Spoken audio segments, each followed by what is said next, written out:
आती है तो बार बार अपने पिता को कहती है, आप ज्यादा तेज नहीं बोलना, आप उसको ऐसे नहीं बोलना, आप पिताजी उसके पिताजी के बारे में कुछ मत बोल देना, आप धीमे बात करना, आप बहुत तेज बोल जाते हैं, वो डर जाएगा। अपने प्रियतम के लिए पक्ष लेती है और सबको समझाती है कि आप ऐसे मत बोलना। ब्याह के बाद भी जब पहली बार दामाद घर आता है तो बहन जो है वो पूरे घर को बोलती है, ये बात उनसे मत कहना, ऐसे मत कहना, थोड़ा धीरे बोलना, थोड़ा ऐसे करना। क्यों? उनको बुरा ना लगे, क्योंकि प्रेम है ना। ऐसे मानो उद्धव को बार बार घूम घूम के ठाकुर जी समझा रहे, उद्धव ग्वालान तो ऐसे बात मत करियो, मैया तो यूं मत कहियो, और तू बहुत कठिन बोला, ऐसे कठिन मत बोलियो। उद्धव जी रथ में बैठने लगे। ठाकुर जी उद्धव को इतना सिहा करके देख रहे हैं कि कितना भाग्यशाली उद्धव वृंदावन जा रहा है। यहां पीछे ने बोल दियो भैया, सब शांत हो जाए। उद्धव जी ने जैसे ही रथ में आरूढ़ हुए, भगवान अरे नेक रोक उद्धव, नीचे आ। उद्धव बोले अब क्या बात हो गई? ठाकुर जी बोले नीचे तो आ। उद्धव जी नीचे आए तो ठाकुर जी ने अपने गले से काली कमली उतार करके उद्धव को पहना दी और अपने मुकुट में से मोर पिच्छ निकाल करके उद्धव को पहना दिया और अपने अंक में भर लिया। बोले अब जाओ। उद्धव जी बोले इसकी क्या आवश्यकता, आप मुझे ये क्यों पहना रहे हो? ठाकुर जी बोले बिना या के जाएगो तो ब्रजवासी तोते बात ना करेंगे, या को पहन के जाएगो तो ब्रजवासी इनको लगेगा कि हमारो सखा आयो है। अब जाओ। उद्धव जी महाराज रथ में बैठ करके जा रहे हैं, अपने ज्ञान का अभिमान भर करके जा रहे हैं प्रेम की नगरी में।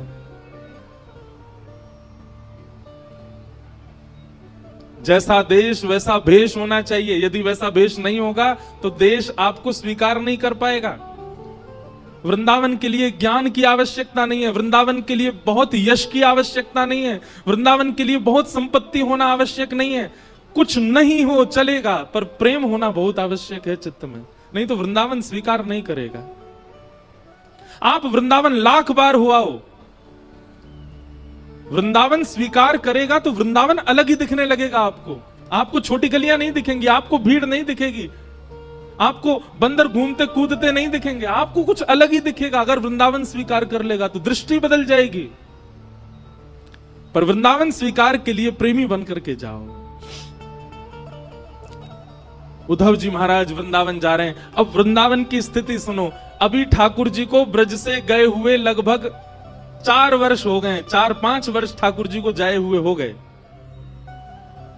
और वृंदावन की स्थिति क्या है? आज भी इतने वर्ष ठाकुर जी के गए हुए हो गए, आज भी मधुमंगल, श्रीदामा, तन सुखा, मन सुखा, धन सुखा और ब्रजमंडल के समस्त गोप ग्वाल मथुरा के मार्ग पर आकर के बैठ जाते हैं और एक छांव के नीचे बैठ करके मथुरा की ओर देखते रहे। मैं कन्हैया आ रहे होगो, परसों की कह के गयो, आ रहे होगो। रोज प्रतीक्षा करते हैं इतने वर्षों से नित्य, और शाम तक प्रतीक्षा करते करते जैसे ही रात हो जाती है तो रोते रोते जाते हैं और नंद भवन के बाहर जाकर के कहते हैं, अरे यशोदा, ओ मैया सुन, तेरो लाला आजो नहीं आयो, परसों की कह के गए हो ना मैया, यही सोच के सो जाइयो कि आज नहीं आवेगो, परसों आवेगो। कल भी मैया यही सोच के सो जाइयो कि परसों आवेगो, परसों भी यही सोच के सो जाइयो कि परसों आवेगो। ऐसो दिन बता के गयो है कन्हैया, परसों बरसों बीत गई लेकिन परसों नहीं आ रही है, आयो नहीं।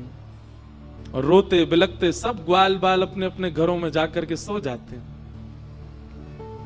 पर आज सब ग्वाल बाल बैठे हैं मथुरा के मार्ग पर देख रहे हैं। तभी स्वर्ण मंडित एक रथ वृंदावन की ओर आ रहा है।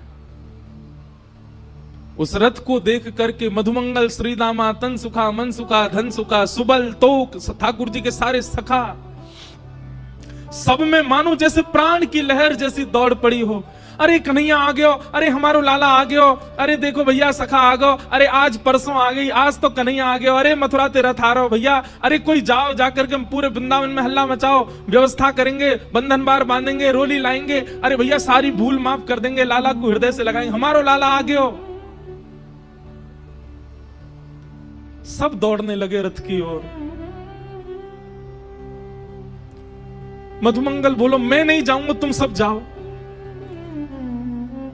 या से बात ना करूंगा मैं, या को मुंह ना देखूंगा मैं, अरे जी बहुत बेकार है, या तो इतना प्रेम कियो मैंने, इतने दिना बाद आ रहा है, कह दियो मधुमंगल तो तोते मित्रता तोड़ चुका है, तुम सब रे जाके मिल लो, मैं ना मिल लो। श्रीदामा समझा रहा, अरे भैया लाला आयो, एक बार जोड़ते दौड़ के गले लगा ले, फिर भली नाराज है जाइयो, इतने साल बाद आ रहे हो, मिल तो ले। मधुमंगल बोलो सही कह रहे हो श्रीदामा, लाला बहुत दिना बाद आ रहा है, एक बार अंक से भर लूंगा कस के, और फिर दारी के ऐसे दूर फेंकूंगा, मैं फिर मत मिलवाइयो बातें जी, बहुत उद्यमी है, इतने दिना बाद आ रहा हो, चल चल चल दौड़ के सब्र मिले बातें।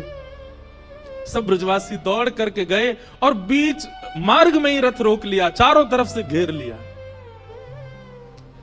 सबके मुखमंडल पर प्रसन्नता है और नेत्रों में आंसू हैं। एक दूसरे को हाथ कस के पकड़ रखो है कि हमारो लाला आ गयो, हमारो कन्हैया आ गयो, देख अभी उतरेगो रथ में से। तभी रथ का पर्दा हटा और भीतर से श्री उद्धव जी महाराज उतर करके नीचे आए। सखाओं ने उद्धव को देखा ही नहीं, वो सब अभी भी पीछे ही देख रहे हैं, जे तो कोई सेनापति है, लाला आयो, अरे भैया राजा बन गो मथुरा को, अब वाको नाम बहुत बड़ो है गो, मथुराधिपति वसुदेव नंदन देव के नंदन, मुंह पे तो बोले ना है, जन कहा नाम है गो वाको। उद्धव जी महाराज बोले जय श्री कृष्ण, सब ग्वाल बाल बोले भैया जय श्री कृष्ण, तू हट जा, परे को हट जा, लाला आ रहा, हमारो लाला उतरेगो रथ में थे। उद्धव जी महाराज कह रहे हैं श्री कृष्ण नहीं आए हैं, मैं उनका अत्यंत घनिष्ठ सखा हूं, मेरा नाम उद्धव है, मैं यदुवंशियों का सेनापति हूं। श्री कृष्ण नहीं आए हैं, आप सबकी खबर लेने के लिए, सुध लेने के लिए उन्होंने मुझको ही भेजा है। उद्धव के ये वचन उन सब सखाओं के कानों में जैसे मानो बाण की तरह लग रहे हो। मधुमंगल तो वहीं बेसुध होके गिर गया और जोर से हंसने लगा, और हंसते हुए बोलो देखो भैया श्रीदामा, ओ भैया तन सुखाओ मन सुखाओ, देख रहे हो परसों की कह के गयो, बरसों तक आयो नहीं है, और बरसों बाद भी याद आई है तो स्वयं नहीं आयो, अपनो सखा भेजो, हमारी सुध लेवे, ये देखवे भेजो हम मर गए कि जी रहे हैं।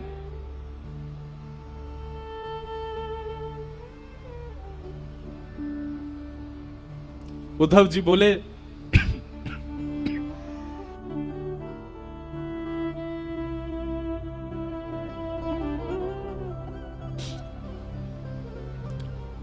श्री कृष्ण आप सबको बहुत याद करते हैं। बोले मत बोले भैया, तू मत बोले, तेरे हाथ जोड़े, तू काय को आया हो ये बता दे हमें, तेरा काम पूरा करा दे, अब आगे मत बता, वाह को नाम मत ले हमारे सामने। अब उद्धव जी महाराज बोले मुझे यशोदा मैया से मिलना है, मुझे नंद बाबा से मिलना है, आप में से कोई मुझे मार्ग बताएगा, नंद भवन कहां है, मैं चला जाऊं वहां पर। मधुमंगल बोलो मार्ग बताऊं तो को, आजा मेरे संगा। उद्धव का हाथ पकड़ करके ले गए, एक छोटा सा जल का एक नाला जैसा बह रहा था। बोले या के किनारे किनारो चलो जाइयो, और जहां से ये जल उद्गम है रो है, जहां से ये जल आ रहे हो है, वही नंद भवन है, चलो जा जा। उद्धव जी बोले नाले का उद्गम नंद भवन से, पहली बार सुन रहा हूं किसी घर से कोई नाला निकलता है क्या।